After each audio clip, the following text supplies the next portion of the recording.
morning. Thank you all for coming early in our homecoming weekend to be a part of today's presentations. These presentations are made possible by an institutional saga grant that was awarded to the university by the Network for Vocation in Undergraduate Education. That's a big mouthful. And that is a subsidiary of the Council for Independent Colleges and Universities, one of the three major organizations that Greenville University has been a part of over the years. My name is Brian Hartley, and I have served as project director for this enterprise. For the past year plus, faculty and students have been conducting research in our archives, unearthing both hidden and lost narratives of women who have provided significant leadership at our institution since the 19th century. While this has not been an attempt to forge a comprehensive view of the subject, and I always have to be careful to say that because I've gotten lots of emails and lots of phone calls from people saying, now make sure you talk about this person who was there, right? It's not a comprehensive view. It does allow us to provide some vignettes of some of the key women who have dedicated their lives to leadership at our institution. One of the things that proved most profitable for us was the establishment of a project advisory board. And so we had various constituencies represented on the advisory board, including several members of our Greenville University Board of Trustees, as well as our current Vice President for Academic Affairs. The work of the advisory group proved extremely important as they helped us establish the parameters for inclusion as subjects, because we couldn't cover everyone. So here were some of the parameters, just so you will understand why you are hearing about certain women and not about some others. We decided not to try to take up anyone who was still living. So we're dealing only with folks who are currently around the throne with our Lord. Everyone had to have had a lengthy career at Greenville, typically at least 20 to 30 years, and as you'll hear, we have some people who were here for much longer. They also had to have a significant presence of archival material. The grant was written in such a way that it gave our faculty and our students a chance to go into the archives, which I should mention were largely established and put together by Marilyn Starr. Some of you will know Marilyn. We're very grateful for the work she did in establishing the archives, and Dr. Sharon Grimes has continued to assist us in her role as archivist. So obviously there were some people who were here at Greenville who didn't leave anything to the archives or left a small collection. And then finally, all of these women had to have provided some leadership at the college, either internally, externally, or both. At this time, it's my privilege to introduce to you the faculty members and researchers for the grant alongside their topic. As I announce them, I would invite them to stand if they're here. Some may be getting set up. So first we have women who led and financed Elmira College. Many of you know that Greenville began in 1892 with the purchase of Elmira College. And if you read Dr. Tenney's historical accounting of the first 50 years or so of our university, she's quick to point out that Greenville assumed leadership in carrying forward the legacy of Elmira College. And so many of those women who had taught and who had graduated from Elmira continued to come back to Greenville well into the middle of the 20th century. So Lucas, is Lucas Nowlin in here? He may be, there he is. Lucas, with some leadership by Dr. Sharon Grimes, is presenting on the women who led and financed Elmira College. That will take place at 9:30 in Lazater Chapel, which is directly here to my right. So you just go around the hall. Dr. May Tinney and the Theology of Love, Allie Ruth, Abby Cox, and Dr. Ben Wayman. I think all three of them are here. They will be presenting, got to make sure I don't mess up on this, Ben. You all are at 10:30, Luzader Chapel. Dr. May Tinney, that was, I got an email from a member of the family who said, you probably shouldn't call her May. That's what we called her in the family. It's Dr. Mary Alice Tinney.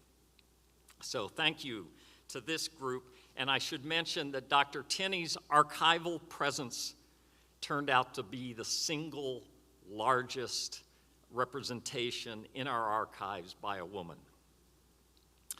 Mary Ledoux, the Free Methodist Church, and the debate over instrumental music. Dr. Steve Tungate, who is with us. Steve will be presenting right here in the main lecture hall at 11:30. And he will even tell you that there's an organ hidden up here that Aunt Mary had a lot to do with.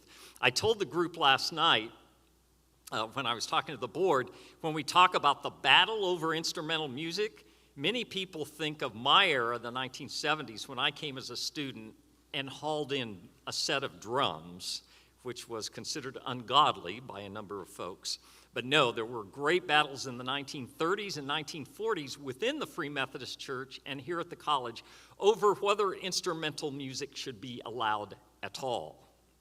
Some of you may have heard those stories from your parents and grandparents.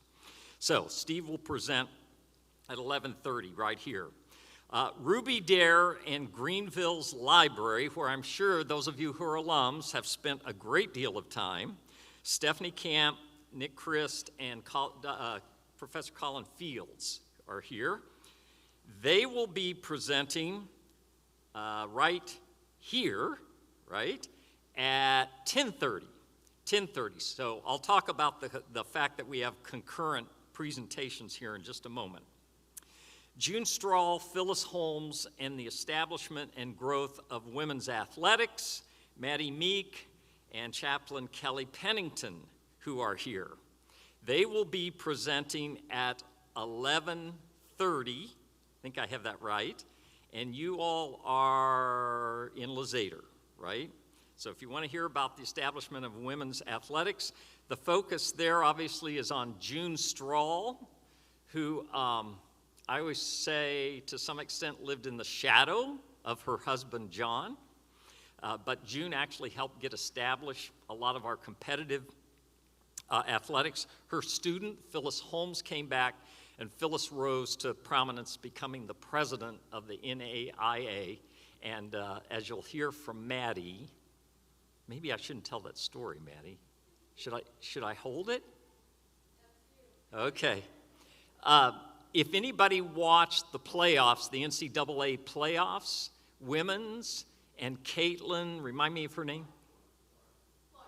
Caitlin Clark, right? Who's the great star? Those playoffs were established by Phyllis Holmes. Great story. And finally, Dr. Elvin McAllister, Professor Harriet Whiteman, women of letters, leaders on campus and off.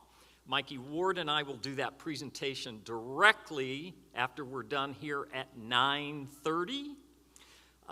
Mikey is a 2013 young alum and has done some phenomenal work in the second largest archival collection we have.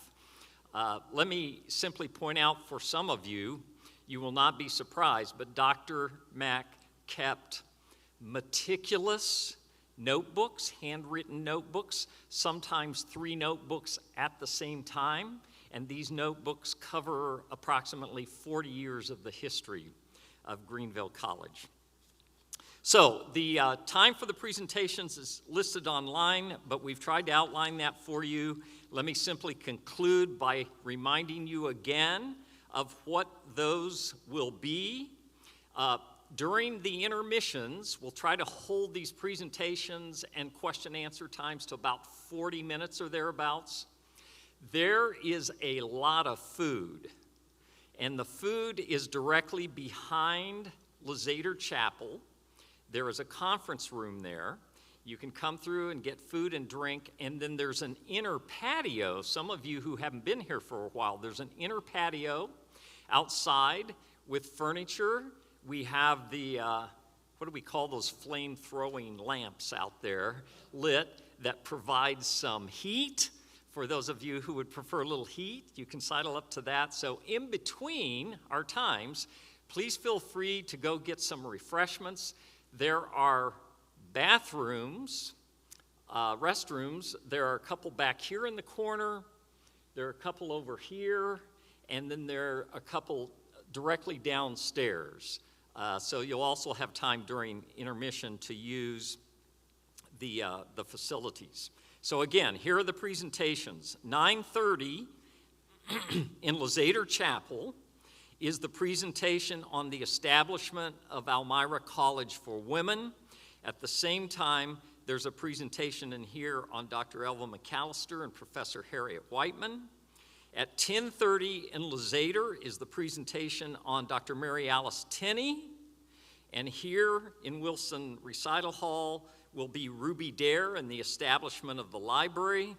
Great story there. I won't give it all away, but you know, Professor Dare came here to teach the classics. President Marston brought her here in the early 30s to teach the classics, and you'll hear how. For those of you who remember Dr. H.J. Long, a few of you in here would know H.J. and Lena. He always managed to twist people's arms and get them to move into something else that they weren't hired for. So you'll hear that great story at 10:30 here in this hall. At 11:30 in Lazater Chapel, all of you who want to hear about the establishment of women's athletics, June Strahl and Phyllis Holmes, that will be at 11:30. And here in the lecture hall, Dr. Tungate will talk about Mary Ledoux and the debate over instrumental music in the college and the church, and that's a fascinating story. So I think I've allowed for a few minutes, which will allow folks to use the facilities, to get some food, maybe introduce yourself to somebody who's new, and then we'll get rolling at 9:30 here and in Lazater. Thank you for coming today.